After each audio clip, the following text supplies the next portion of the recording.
Welcome to the Foodamental studio session. This is unique because it is interactive and your hands are going to be getting dirty momentarily. So tell us what we really need to know.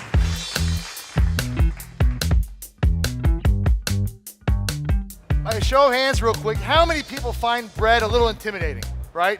I find bread intimidating. It was one of the banes of my existence when I was in culinary because it was so process-oriented and it was so specific of the ingredients that you had to do and the measurements and the time. What we're gonna do today is called a no-knead bread method. So what we're gonna do is we're gonna make a French boule in about 5 minutes, okay? And the master list is very easy. There's 3 numbers you need to know. It's 6.5, 3, and 1. The 6.5 is the flour, right? All-purpose flour. Anybody wanna guess what the 3 is? It's water. All right, 3 cups of water. And then the 1. The 1 is going to be, anybody wanna guess? 1 yeast, 1 salt. It's gonna be a tablespoon of yeast and a teaspoon of salt. Easy peasy, okay? And the recipe is very forgiving. If you like a saltier bread, add more salt. Taste the dough.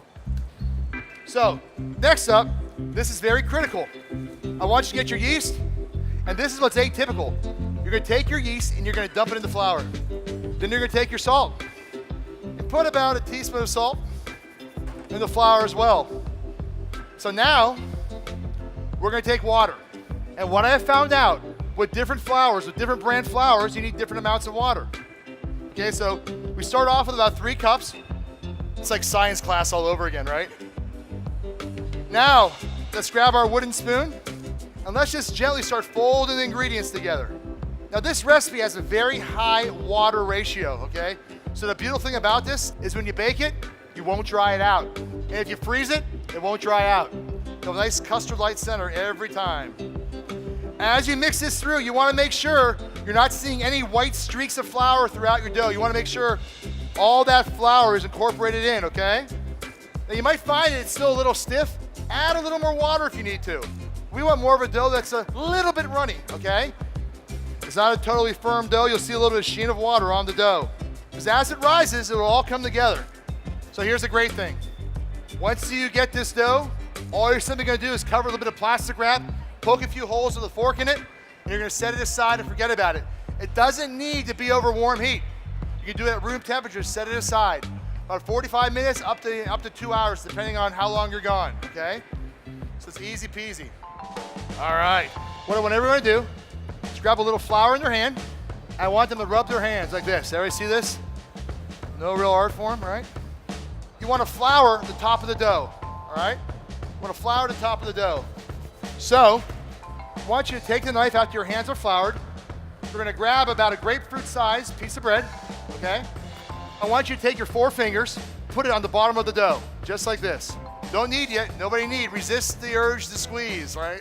So now, your thumb's gonna be resting on top. Then you're gonna take the heel of your hand. Everybody hold up your right hand if you're right-handed, left hand if you're left-handed. Hold it up, and you're gonna grab from the center, using here, you're gonna press in, and you're gonna take that dough, and with this 4 fingers, you're gonna pull it underneath.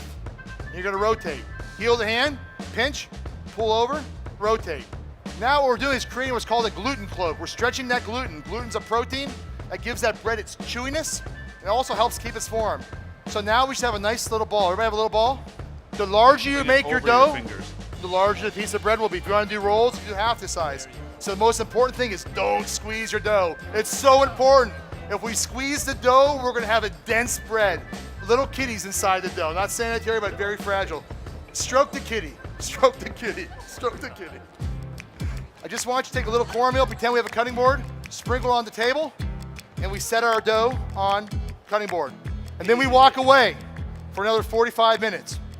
Sound easy so far? Everybody get a pinch of flour, hold it in the air. All I want you to do, just throw it right on top. Feel like a professional baker that way. We're gonna take our knife, and we're just gonna put a slice in the top of the dough. Done. We set it aside. All right, so then we take our oven, put it up about 450 degrees, and as we're warming that oven up, we wanna put an empty saute pan in the oven.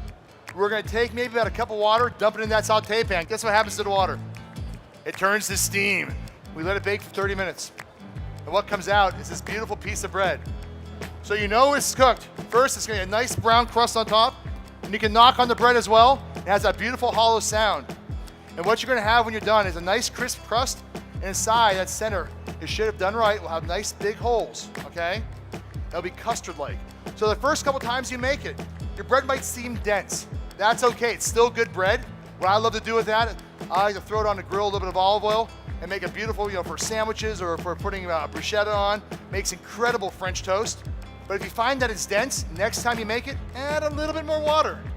The more water you add, the larger the holes will be. Ladies and gentlemen, a big round of applause. What a wonderful session to wrap up the Foodamental. Thank you.